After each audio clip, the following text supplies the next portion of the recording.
Be Jerry Maguire for doctors. It's Ethan Incana. I am a talent agent for doctors. What that means is the primary difference between what I do and the work that your local contract attorney or those big contract review factories do. They are going to do a diagnosis on contracts. Hey, Dr. Smith, it looks like you got a broken leg. Well, can you help me fix it? No. I don't help you make more money or get a better schedule or get more support in your practice. I just point out when you don't have that. And the way you prove that is when a doctor says, well, can you help me go get a competing offer for leverage? Those contract attorneys will not and cannot do that. So we do diagnosis and treatment when it comes to contract negotiation. So unlike a contract review factory, my job is much more like a talent agent for a movie star, an agent for an athlete. Most of my clients are experienced doctors and they stay right where they are. They don't move around the country, they don't leave their jobs, they stay with their current employer, they get better support, better schedule, and fair pay for their work. So partners in that journey are financial advisors. You all are extremely close with doctors and help them navigate this journey of how do I go from a rookie doctor in my first contract to becoming someone who has built wealth that I can pass down to my kids. And so today I'm going to give you all of the strategies to help your doctors, one, negotiate the best contract where they are.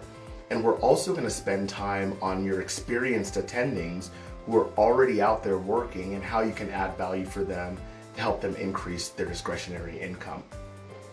While I do focus on making sure that doctors' contracts are in alignment with the legal standards and the requirements that doctors need in their practice, I also, like an agent, focus on making sure my clients are paid fairly for their work. One of the challenges I experience a lot with doctors is they feel as though there's tension between the Hippocratic Oath and making a good living. And what that means is that doctors feel as though they can't ask for more money or more support. And some even feel as though they need to take a vow of poverty in order to honor their Hippocratic Oath. My job is to remind doctors and educate them on the fact that medicine is a business. The people like me who spent 15 years in hospitals didn't get into medicine for the same reasons doctors did.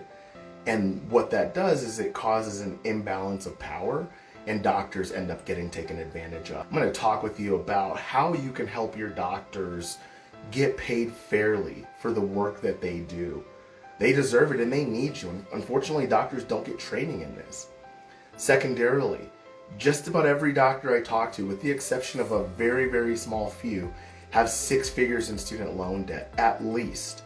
And so it's extremely important to make sure that we help doctors pay this down as quickly as possible so that they can get to living the doctor lifestyle they've worked so hard for. So my part in that is getting the employer to help pay down education loan debt for my doctors. And I'll show you exactly the strategies we use to do that. And then lastly, doctors are also whole people. So a big part of my job is helping doctors create a practice and a schedule that fits their lifestyle goals. Some doctors who have young families that they want to spend more time with. I have other doctors who want to see the rest of the world, and so they need time to do that. So how can we help doctors have more time, even if it's something as simple as helping doctors have more time with their patients? You've probably heard these horror stories of doctors being asked to see patients faster and faster, which means that the quality of care goes down. And so my job is to help doctors have adequate time with their patients so that they can provide the highest level of care, which is really all they want. Just by way of background, a little bit about me, and I have only done one thing in my career, and that is work in hospitals. So while I went to law school, got my MBA, did the whole check the boxes of education you need, really why I'm the best in the country at negotiating physician contracts is because I sat on the other side of the table for 15 years. I sat next to the CEO when the doctor would come in with their lawyer and say, you need to change this and pay Dr. Smith more. And Dr. Smith and their lawyer would get laughed out of the room. I saw doctors come in and leave discouraged when they asked the CEO for fair pay. I want more time with my family, so I need fewer after hours on call shifts. And doctors would always leave those conversations discouraged with more work, fewer resources, and spoiler, less pay. And I'll tell you a story about that here in a second. We'll talk more about the work that I do, but just the context for you all to think about and how we help doctors. Hospital employed, we help them renegotiate their employment contracts with their employers. As I mentioned, we work primarily with experienced doctors. Rookie doctors coming out of residency and fellowship just really don't appreciate the impact of a bad contract and the harm that that can do to them. And so they often, I think of residency and fellowship as a marathon. It's 26.2 miles. Most doctors will give up on that last 0.2 and just sign whatever's put in front of them. Or say, well, I'm just too tired or exhausted to fight, so I'm just gonna sign what's put in front of me. And what they don't know is you have just ran 26 miles, the tape is just down the way, and you give up and phone it in because you are tired and didn't want to hire somebody to review your contract and negotiate it. You didn't want to do yourself the justice you deserved after spending hundreds of thousands of dollars on your education and thousands of hours in residency and fellowship, and now you're just gonna bail when it comes time to negotiate the contract that's gonna govern your entire life. After all of this training, it's mind-boggling and it's frankly self-sabotage, but I see it all of the time. In private practices, we do one of two things. One, we help doctors negotiate their employment contracts with their private practice, and secondarily, we also represent private practices in their contract negotiations with employers. So just as a quick example, we worked with an OBGYN group, help them renegotiate their group contract with the employer, which is a large national for-profit system, help them get more money, more support, more time with patients, and more time with their families. So really what we do is we want to help doctors increase their discretionary income and just happier with their jobs. And where financial advisors fit in is once we help doctors fit a bunch of money, now they come back to their advisor and say, what do I do with this financial windfall? And frankly, that's just outside of my pay grade, so I send them to you. When I am not negotiating contracts, I am usually in one of two places, either in the mountains or on a basketball court. So I live in the beautiful state of Colorado. I'm based out of Denver. While I work nationally, I chose to live here because I love being outside in the mountains with my camera and my dogs. And so this is a picturesque place for me to engage in the things I love doing outside of work. I also just joined the Denver Art Museum as a volunteer. I think I'm probably the youngest dude as a volunteer there. They're all much more experienced than I am, which is interesting. And then I'm also a high school basketball coach. So I spend a ton of time working with kids. If you haven't heard my name before, I'm sure some of you have, you may have seen our work. This is where we have had our insights published on a national basis. Fierce Healthcare, Medical Economics, and Physician Practice. We have had our insights published about how doctors can close the pay gap if they're in a vulnerable population or get paid fairly for their hard work and effort as a doctor. The advisors trust us so deeply is because they know that, like a lot of you, our first goal is education. We want doctors to have the answers to the test. We want doctors to know what to expect, so that way it alleviates the doubt and the fear that comes along with, well, how do I get paid fairly? How do I get a schedule that reflects my lifestyle goals? How do I get adequate support in my practice? We give doctors the roadmap first, and then maybe a doctor says, hey Ethan, I've never climbed Everest before. Can you help? Can you Sherpa us up Everest? Absolutely, we're happy to. But first we give doctors the guide to accomplish the goals they want, and we cheer them on from the sidelines. And then the doctors who want to work with us, we're here for them. Again, it starts here where I meet, typically I'll get a phone call, some texts, some emails, we'll chop it up. And then after we get to know one another a little bit more, understand the goals, we build what we call frictionless referrals. Now these advisors can send doctors to us and we can help them make you look like a rock star, basically. Sometimes I will get the question, well, why do doctors need representation? They make a bunch of money, make way more money than us. Yeah, and that's not the point. The fact of the matter is, and I'm going to show some of this to you here in just a moment, we're talking about doctors being paid fairly, not compared to us, but compared to one another. My challenge to doctors whenever I do education, this weekend actually, I'll be doing a workshop for the National Medical Association on how Black doctors can advocate for their value in contract and salary negotiations. And one of the things that I always encourage doctors to think about is you're not comparing your salary to what you need or what you think is good, or even worse, what you were making in residency or fellowship. You're comparing your salary to what the market rate is for your skill set, your training, and your care setting. And so many times doctors will say, I heard my friend is making this much, so I think mine's really good. Meanwhile, your friend lives in Dayton, Ohio, and you live in the Bronx, New York. So it's really important. How many of you hear from doctors who say, I don't need a financial advisor, or like Jim Dahl, like fire your financial advisor because, I could do this myself.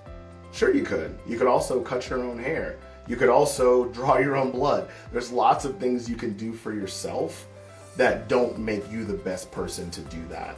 And so my job is to help point out the challenges that doctors are facing, and then also help give them the education and the support to remedy these challenges that we're going to identify.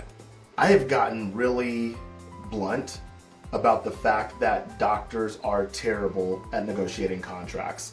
And I'll say that in residency education, I say that in fellowship education. The reason I say that is because doctors are overly confident in their ability to negotiate their contracts. And what happens is doctors end up leaving hundreds of thousands of dollars on the table in lost wealth. They end up being frustrated, stressed out, and then leaving medicine due to burnout. And who pays for that? Patients. The patient who is being seen by a distracted, stressed, exhausted doctor is paying that price.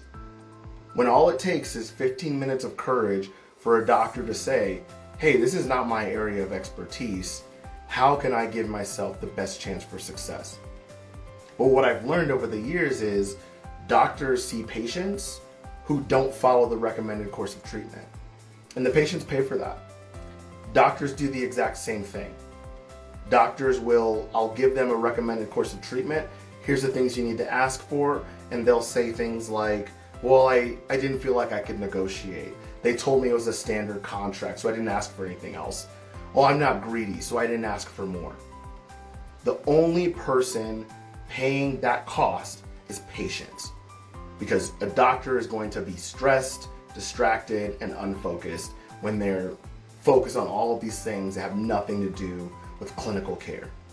I tell doctors very deliberately and bluntly, I have the same amount of training in medicine as you have in negotiating contracts.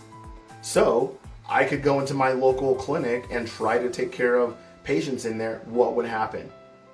Somebody would have a bad time, probably. The same thing happens with doctors in their contracts.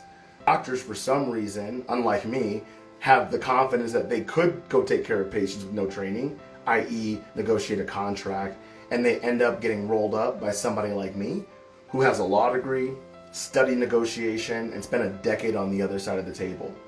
You think I can't get a doctor to submit after 10 seconds of, well, Dr. Smith, Actually, if you look at your volume, it's lower than your partner's. I'll get you to submit immediately, and guess what? You're gonna go back to your practice, skulk away, and your family and patients are gonna continue to pay the price. There's far too much at stake for doctors to do nothing. So, coming back to why doctors are bad, it's not their fault. Doctors are terrible at contract negotiation, and it's not their fault. The 3 reasons for this is: 1, doctors get no preparation. I have 0 education in medicine. I wouldn't go try to take care of patients. Doctors have 0 education in contract negotiation, yet they go into these contract discussions with CEOs and think that they're gonna come out successful. It's mind-numbing, but it happens daily. It's happening today. Doctors are really good at negotiating things, just not contracts. My primary care doctor, when I told her, hey, I want to get off blood pressure medication, she said, all right, well, in exchange, you need to drink less beer, eat fewer pizzas, and maybe hit the gym a couple times a week. So that's a steep price, but it's worth it to me to be able to not be on my blood pressure medication. That was a negotiation. I wanted to accomplish something. In order for me to do that, there were 3 things that she needed from me. So we made a compromise to arrive at a place where everybody was happy. The important thing to know is doctors are good at negotiating, just not in the context of contracts, going back to point 1, because they have no exposure or training to it. Lastly, doctors are overly confident, and this is scientifically proven through the Dunning-Kruger effect. People who are really skilled, smart, intelligent in certain areas get confused and think that that also translates to other areas. So I suspect there's some of you on the call, like the financial advisors I work with, who talk with doctors who were telling you how to invest, telling you which vehicles the money should be in. Or they do this other thing, which I've seen. It's like, well, here's what I think. What you respond to that. You debunk that, right? Or they'll come in with an assumption of the answer and ask for you to rebut it. Doctors need to stay in their lane when it comes to negotiating contracts. Again, they think they're really good at it. I talk to doctors every day who say, oh, I negotiated really hard. I was really aggressive. Dude, I've gotten millions of dollars for doctors and never once had to be aggressive in the way that you're saying. What you mean is the movie version, sliding papers across the table, everybody's mad and it's contentious. That never happens.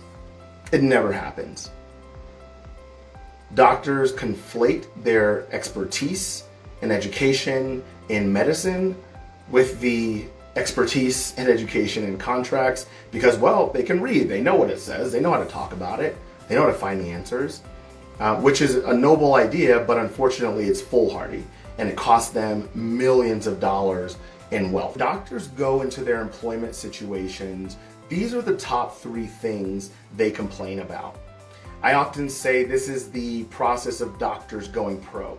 So when they finish residency, finish fellowship, they go pro, they find their first job, when many doctors, the overwhelming majority, go into full-time employment. And working with rookie doctors out of training is not ideal just because they don't fully appreciate the stakes of that contract. And so they just sign whatever's in front of them. They don't really put thought into it. But the doctors who are experienced, who report back and say, hey, I've been practicing for years and I've got some thoughts. These are the things they complain about.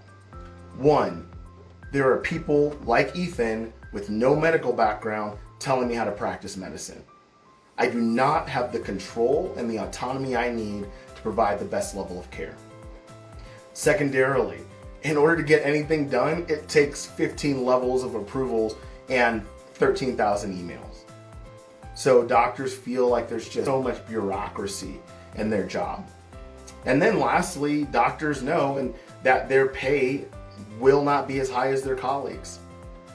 One of the challenges that I give to doctors when I do education, and I'll give it to the doctors at the National Medical Association this weekend, is you must talk about your salaries with your partners at work. You must talk about your salary with your partners at work. The reason for that is because I guarantee if you're all in the same practice, specialty, care setting, someone, when you start talking about your salary, someone in the room is going to raise their hand and say, that's not fair. I want to tell you a really quick story about a doctor from New York who called me about a month ago. I could tell she had been crying. She sounded extremely frustrated, discouraged, voice was a little bit shaky. And I asked her, well, what's going on? Tell me what you're going through. This doctor proceeds to tell me that she's about 3 years into her career as a rheumatologist, and her salary just got cut by 50%. Now, someone might say practically, well, why would anyone do that to themselves? Well, it was kind of reasonable. They cut her base salary by 50% and then also gave her a bonus opportunity where if she has a certain level of volume production, she would be able to earn even more than she was making in that 50% of the base that she lost. So the way the employer presented this to her is, this is a benefit to you. Why wouldn't you do this? A year later, that same doctor is still making 50% less because that bonus never came. Do you think that doctor worked with me to help her get back on solid ground? Nope. She's going to do it herself. Do you think that doctor called me back to say, Ethan, my family deserves better than this. My patients deserve better than this? Nope. She said, how much does it cost? Well, how much does it already cost you? And I share this story to tell you that while we all look at doctors as these invincible, intelligent caregivers, they are making really bad decisions in their careers. And those decisions are causing doctors direct harm, and then naturally that harm flows to the patient. So I want to encourage you, reach out to your experienced doctors who you may not talk to as often as you'd like. Ask them, when was your last salary raise? Are you paid fairly? Do you have the support you need to take care of your patients adequately and at the highest level of your license? If the answer is no to any of those questions, the patients are paying the cost for that. And so I use that story of that rheumatologist as just the one example of many of the doctor who had the courage to call me. Now, did she have the courage to stand up for herself and say, I deserve better, my patients deserve better? No. But it was enough for her, at least only knowing what she possibly could have been through, it's enough to say, like, she's hurting. And she reached out and said, I need help. So I want to encourage you. I know that you all have clients who are suffering. I know that you have clients who are not speaking up. Doctors, talk with them. Ask them, how are you doing? Do you feel as though you're paid fairly? Do you feel as though you have the time you need with your patients? And do you feel as though you have the time you need with your family? And then we got a question from Steve here. Ethan, are you open to working with doctors coming out of residency or fellowship on their contracts? Absolutely. So with doctors who are coming out of training, we do two things. One, we help them prepare a job search strategy. So very often I'll get the question from an advisor, well, when should we connect a doctor with you about their contract after training? Today. We will give them the exact roadmap of where you will go from training, whenever you finish, where you go from training, when you begin your job search, when you should be thinking about having a contract signed, and then what that transition period is between training and your first job as an attending. So I always say, regardless of where they are in training, as long as they're in residency at least, we should talk with them now, and we're going to give them all the tools and resources they need to be successful on their own. Chrissy also threw this out. When we see contracts, we typically don't see a lot of mention of benefits or considerations such as legal aid, med-mal, PTO, maternity, paternity leave, fertility treatment, student loan assistance. What are some of the uncommon considerations that you like to add when you're doing these contract reviews, negotiations? I would say those are a few of the really big ones. Benefits is one of the most overlooked areas, but I would say the area that I feel like I always have to address is student loan debt. So we'll talk about some strategies. We'll talk about two, student loan debts and non-competes. Look, I know the FTC has placed a ban on non-competes. I won't bore you with what any of that means. All I will say is that it doesn't mean anything for doctors. And the reason I say that is because doctors are not sticking around because of the non-compete. There's other reasons, psychological, emotional, that doctors are not leaving, but it's not the threat of the non-compete. And here's why I say that. There is a 3-step strategy to get around your non-compete without breaking a sweat. Without breaking a sweat. And I've done this 1,000 times. The first thing that you do, and look, none of these steps are negotiable, none of these steps are optional. So when doctors say, well, I'll get a salary raise just because I'm a good doctor. No, you won't. Well, I'll get a salary raise because they really like me. No, you won't. This is the only way you can do it, and I'm going to give you the exact strategy that we use. So steal it, take it, do it with doctors. First, your non-compete. The first thing a doctor must do, get a competing offer from around town. At least one, the sweet spot is 2. Once you do that, then you come back to your employer and you say, hey, I would love for you to pay me fairly, give me adequate support in my practice, and give me enough time with patients for me to provide care in a way that's safe. Your employer is going to say one thing, and that's no. The way they often do that is by slow playing doctors, or like, oh yeah, Dr. Smith, we'll talk about it. The answer is going to be some version of no. So you've stepped ahead and you said, okay, I thought you might say that. Just so you know, I have 2 offers that I'm strongly considering from 2 of our competitors around town that I'm thinking about making a move. The employer's going to say, again, I know this because I said it, the employer's going to say, oh, well, not so fast, Dr. Smith. You're not going anywhere because that's within your non-compete territory. So you're going to stay right where you are and you're going to like it. And then the doctor says, well, I thought you might say that. Just so you know, I did talk with them about the non-compete penalty that's listed in my contract, and they've agreed to pay me a bonus that will be forgiven after 4 years that covers that non-compete penalty.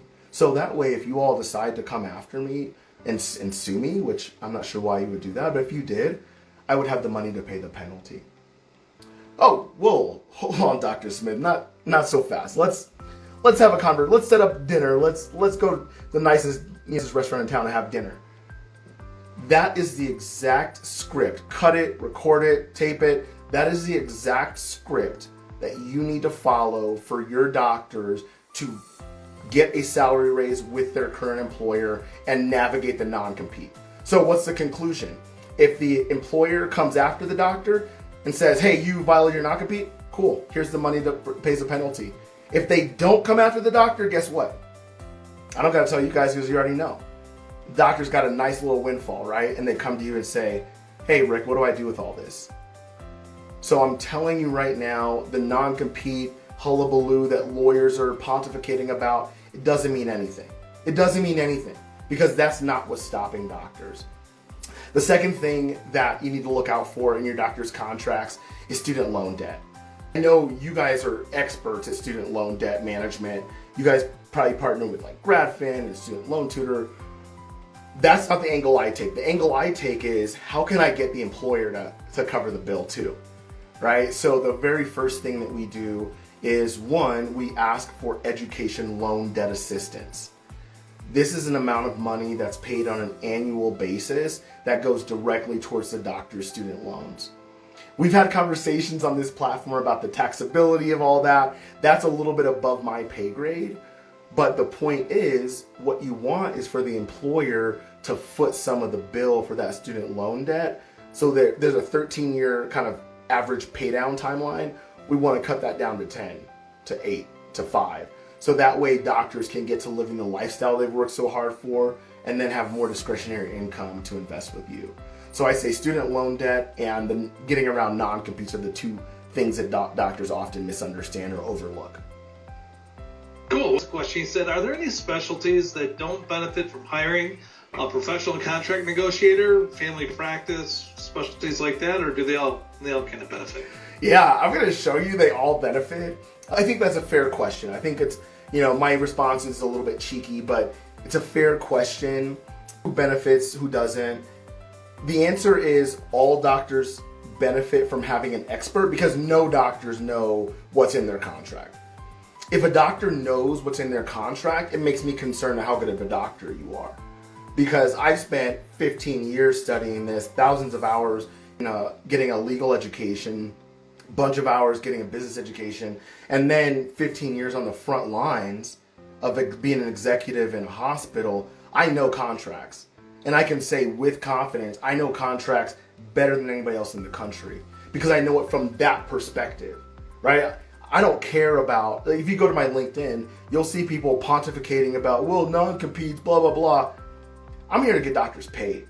I'm not here to philosophize on what's going to happen with the FTC ban on non-competes. My doctors have been getting paid around non-competes for years. That's not a barrier. But you got people now who don't know any better. It's like, this is great news for doctors. No, it's not. They're not going to do anything different. All right, I get really riled up about non-competes and doctors not standing up for their values. So. Last question here. It said, can you share which hospital you worked at or hospitals you worked at back in the day? Yeah, absolutely. So one, check my LinkedIn, but I worked in Adventist Health on the West Coast. So I was at Glendale Adventist Medical Center. That's where I had my first job out of college.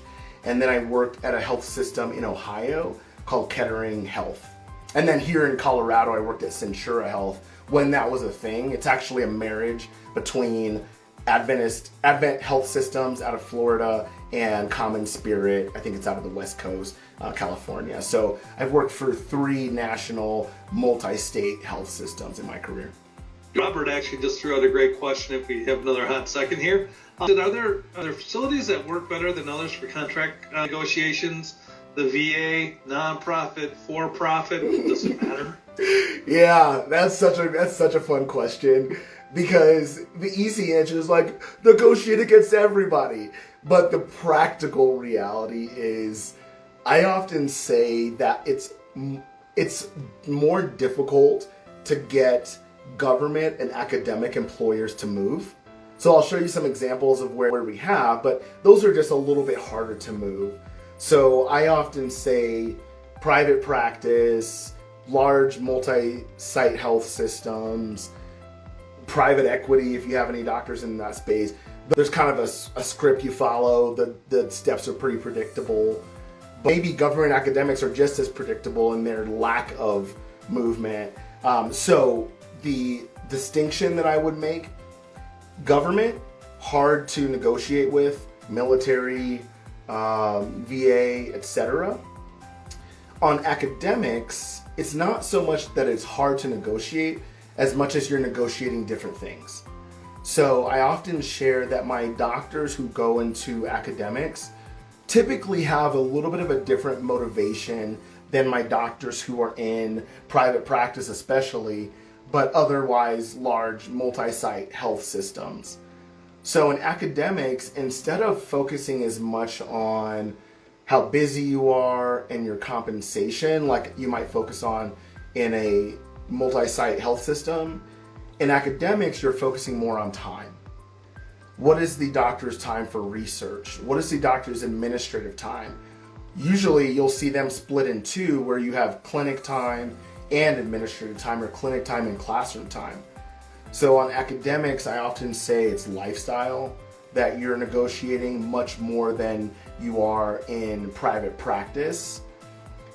If you're only focusing on the compensation, yes, academics pays lower, but with good reason, right? The brightest minds are there, the latest and shiniest equipment.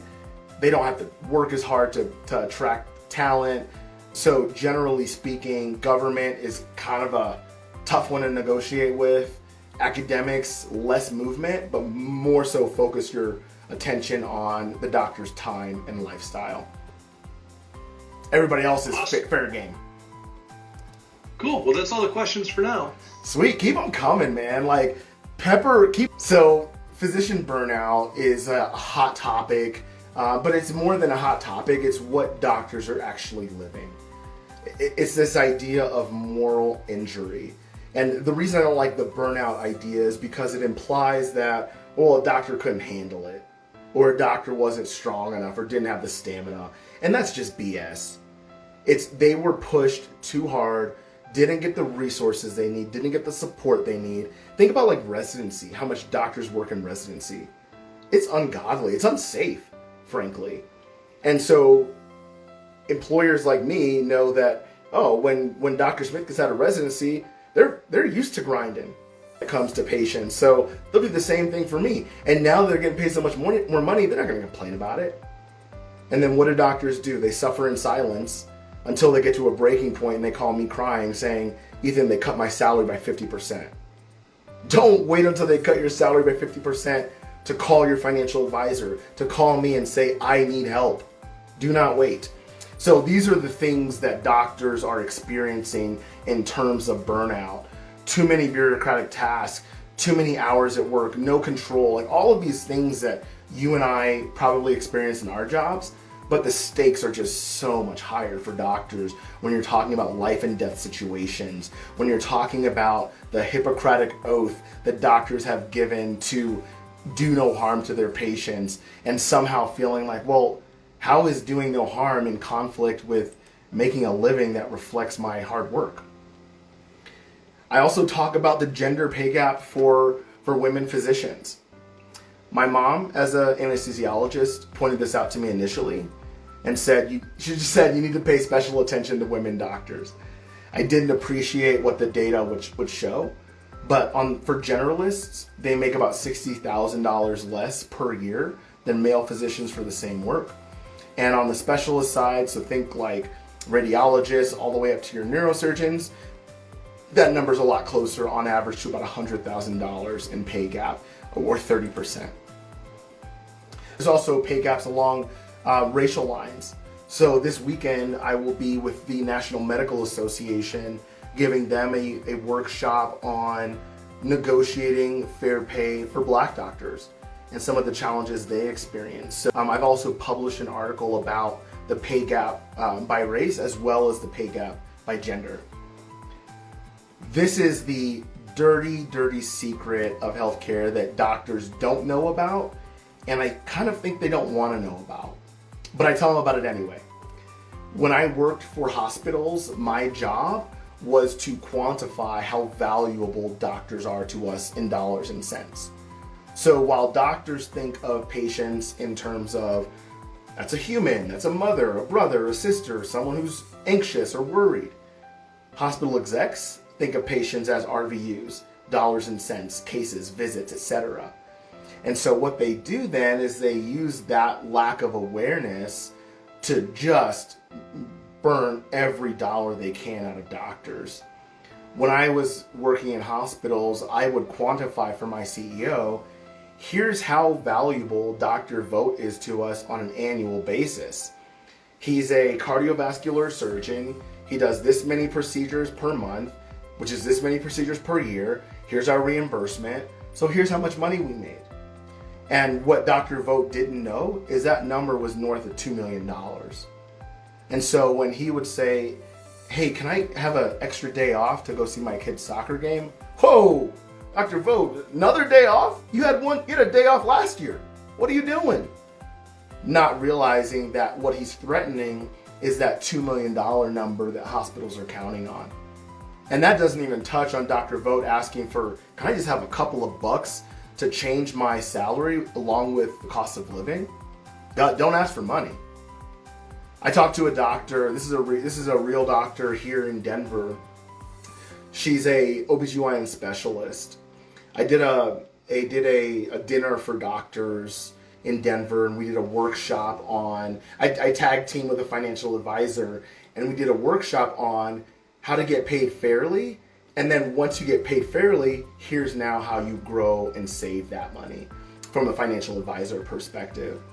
And so this doctor pulled me aside after the event and said, Ethan, I have not had a salary raise in 10 years.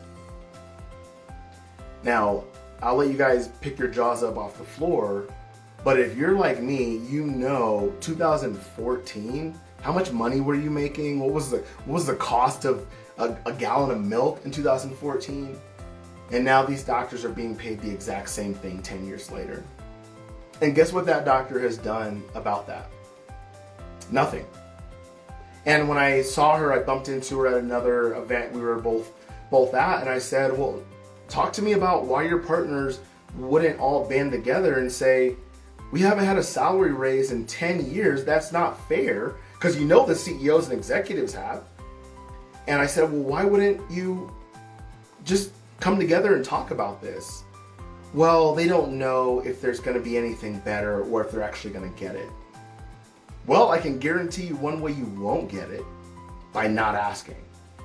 And just want to amplify that not only do doctors not understand the gravity of what they're missing out on. How many hundreds, look, I don't know this math, I trust that somebody on the call does, but how many hundreds of thousands of dollars is a doctor missing out on by not getting let's just say a $10,000 salary raise? That's like 5% for some of the lowest paying doctors. Let's just say a $10,000 salary raise each year, 5%.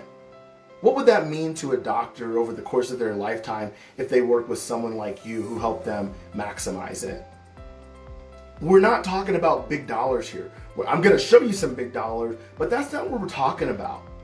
The anomalies are doctors getting six-figure salary raises, $50,000 salary raises. The more common thing is, let's just get some nice little incremental increases so that I can stay in line with cost of living, and then maybe have a little something to tuck away for a rainy day.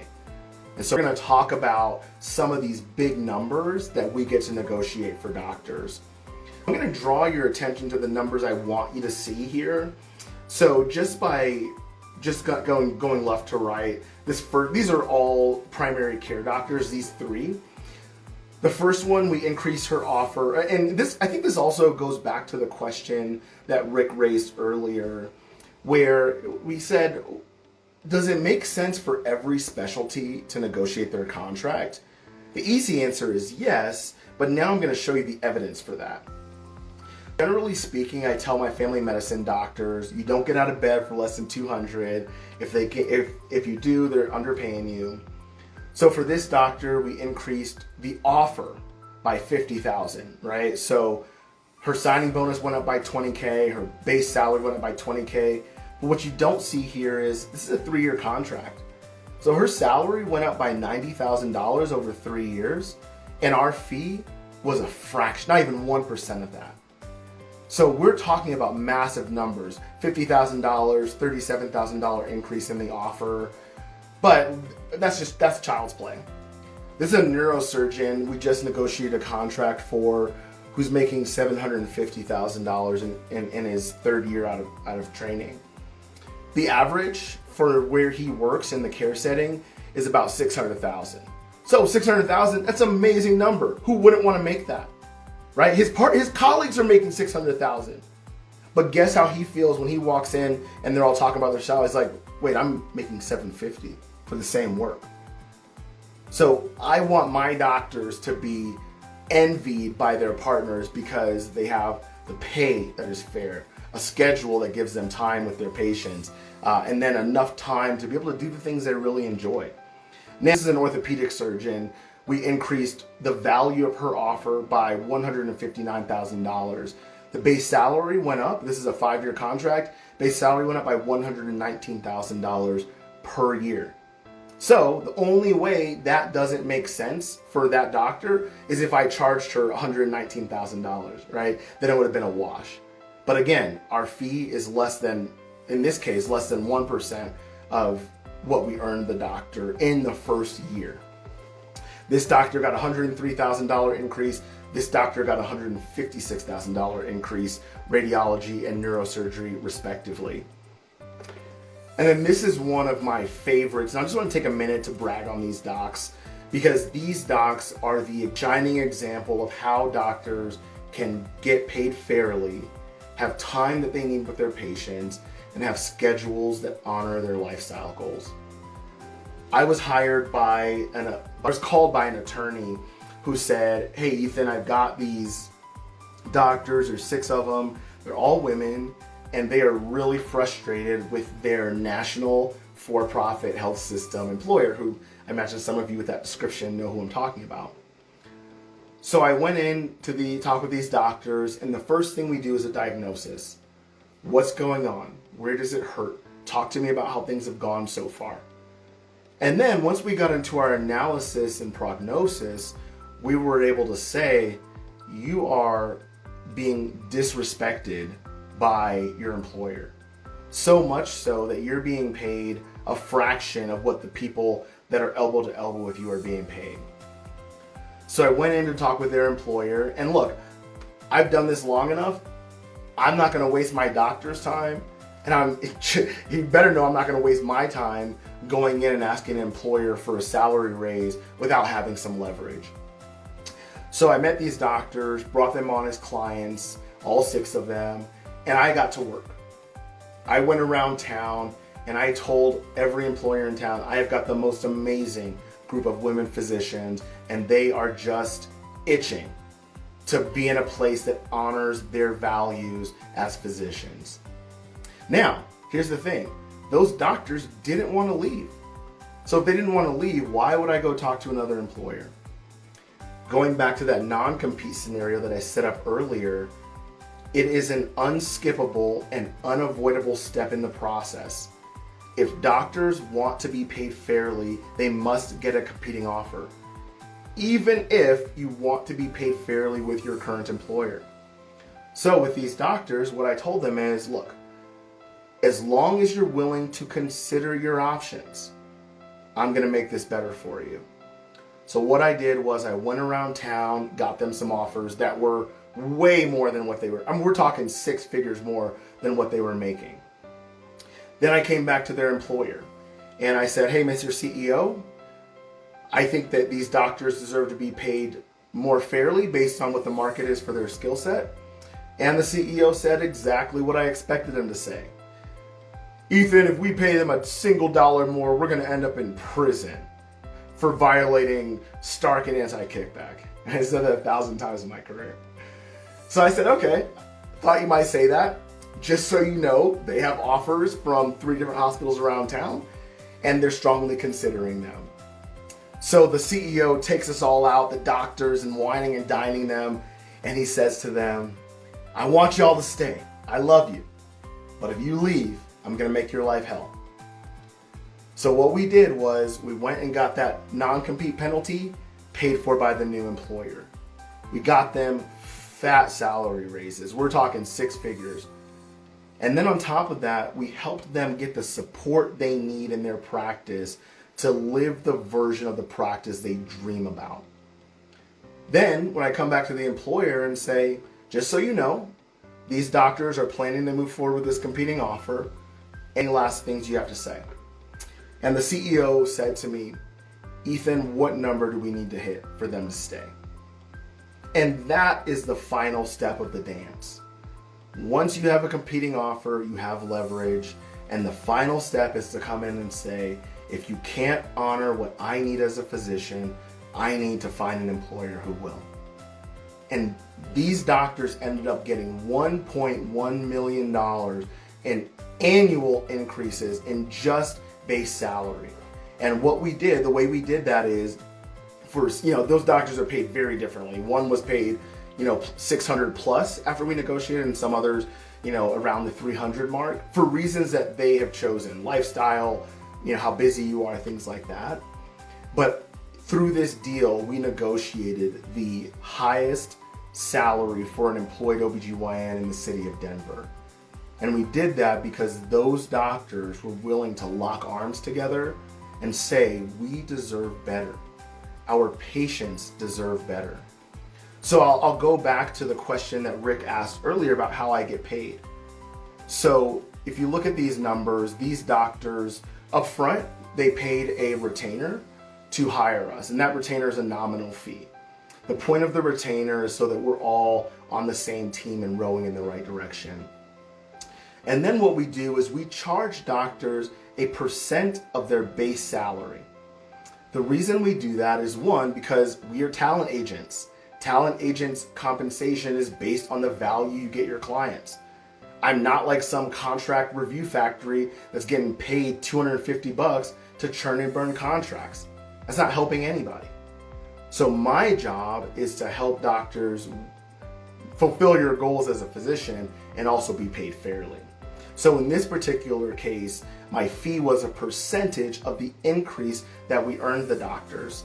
So on average, their salaries went up by $183,000. My fee is a percentage of that increase. And guess what? Those doctors didn't pay it. The hospital did. The way we do it is we say our fee is going to be a percentage of their base salary or their increase. We need to make sure the employer foots the bill. So what I did, as you see in the second bullet point, I negotiated a $40,000 bonus just for them to stay with their current employer.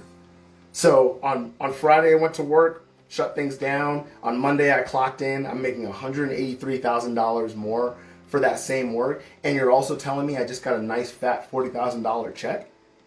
And I only got to use a fraction of that to pay Ethan? And the rest of it I get to take to my advisor? So I'm telling you right now, doctors are extremely undervalued and they don't appreciate it, or they're just too tired to do anything about it.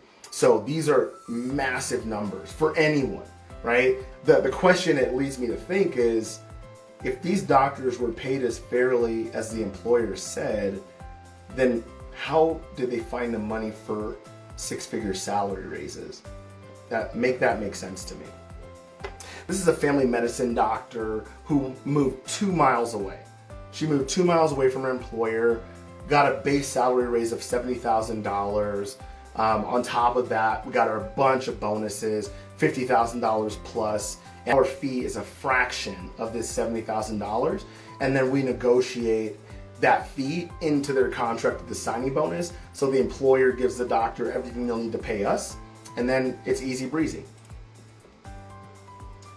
But again, as I mentioned, I know you all have a ton of expertise in managing debt and student loans and where all that fits into a physician's financial well-being. I am in no way in that realm. My approach is more of a blunt force object in the respect that I want your employer to pay down the doctor's debt.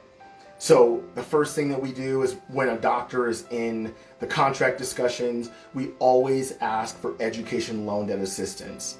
We have language we'll use for that. Typically, we'll ask for somewhere in the realm of about $35,000 to $50,000 per year for a total of about $150,000 or $130,000 over 3 years, or in that ballpark. Many doctors have education loan debt much higher than that. As you can see, it's on average about $400,000 for most doctors. And so our goal is to partner with you in helping the employer pay that down as quickly as possible. We tag team that with PSLF. So we always, for the doctors who want to prioritize working for a nonprofit, that does not equal taking a vow of poverty. So you could work for a faith-based institution, you could work for an academic institution, still make really, really good living, and be eligible for PSLF. And then lastly, if they're not willing to put it in education loan debt assistance, ask for it in your base. So bump up the base, bump up the base, and then use that money to go towards your student loan debt. So Kellen had a question here. What happens if the doctors really don't want to leave their current employer? You get the competing offers. The current employer is not going to work with you on their contract negotiation, and the doctor just doesn't want to leave. What happens there? Yeah, the first question I ask when I'm talking with a doctor who says, Ethan, I'm frustrated, I deserve better, my patients deserve better, I ask them one question. And that question is, all right, Dr. Smith, let's say you go to your employer and you ask them for adequate time with your patients so that it's safe. A schedule that allows you to see your family once a month and to be paid fairly for your work. Go to your employer and ask them for any of those things, one or all three. The answer is going to be no. Now, if they say no, what will you do? If the answer is, well, Ethan, I'll just get back to my clinic and take care of my patients, go call a contract review factory. I'm not for you. We work with the doctors who are so tired that they know they deserve better. So I will be the first one to say, If a doctor, as frustrated as they say they are, if you are not willing to make a change, I can't help you. You don't have to go, but you have to be willing to have the conversation. And because exactly that situation that the texter just pointed out is, your employer may not play ball. You can't control that. I can't control that. But what I can tell you is, if you're not willing to at least consider your alternatives, you're going to end up in the exact same place you are with empty pockets.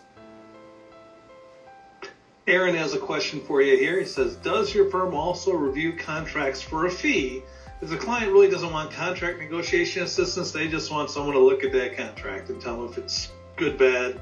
I don't do that. That's not helpful. That's Okay. like going to a doctor. So there's plenty of, I won't mention their names, but there's plenty of companies that do that, that will give you a rubber stamp and say, hey, this looks legal. Well, what does that mean? Or you're good, Dr. Smith. Cool. I will be the first one. I ask doctors that as well. If you just want someone to review it, look it over, you're asking someone to tell you have a broken leg. You're asking someone to tell you, hey, you've got a fracture you need to take care of, but you're not going to help them. So I don't do that. I will happily refer to one of the contract review factories that does specialize in that, in rubber stamping contracts. But my work is really on advocating for doctors' value. And if a doctor's not willing to advocate for their own value, I'm not going to waste my time.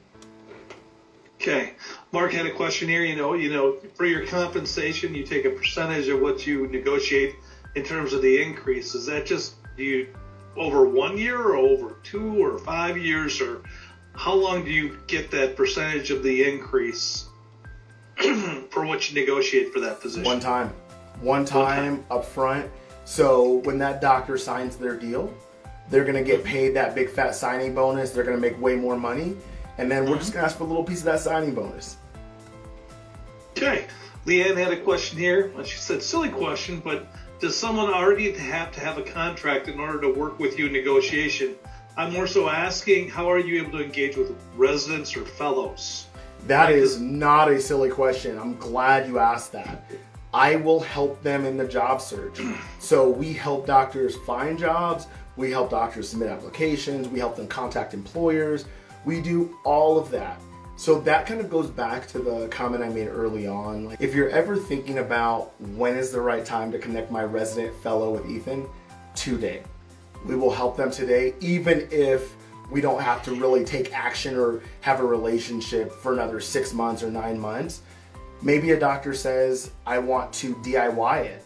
Cool, here's the milestones that you should expect between now and starting your first job. We'll give you the answers to the test. So I would say, one, yes to the question, we will help them find jobs, do everything, and connect them with us now. And if they don't want to work with us or they just want resources, we can do that as well. Fantastic. Well, Ethan, you got about 5 minutes here before I bring on Chris Fugman, right, that you've roll. actually worked with, so I'll let you get back at it here, my friend. Sweet. All right, I'm not going to spend time here. I really want to get into the practical part of how you all are going to help your doctors. So what are the steps that I want you to take after this call? So here's what I want you guys to do. First of all, here's who we support. DIY doctors, doctors who just want education, doctors who are in training. So as going back to that last question, doctors who have offers versus doctors who want help with the offers. And then individual doctors as well as multi-physician groups. And then the way that we connect with doctors is typically in one of these situations. So these are some of the things that you'll be listening for as an advisor to say, like, hey, it's time for Dr. Smith to come back and ask for her annual salary raise, or it's time for Dr. Jones to price check his salary. Things that you'll be doing to check in with your doctors and make sure that things are staying up to speed with them. I love three-way email connections. We're connecting doctors with us for one of many reasons, but typically for just some support and education. And then for anyone who has access to screenshot this slide, this is how you can make a connection with us. It is easy breezy. We want to make frictionless referrals for our financial advisors. so that way you all know exactly how easy it is for us to add value. And this is just a testimonial from one of our best financial advisor friends, KJ, who I absolutely adore. And with that, I'm going to say thank you and get to my contact slide. Oh my gosh, you bet, Ethan. Thank you. Really appreciate your time today. Really appreciate all the insight you gave us. Love the statistics. Love your passion. You're always welcome back here, and we'll see you at the annual meeting or shortly thereafter at the Physician Nation Live. See you then. Fantastic.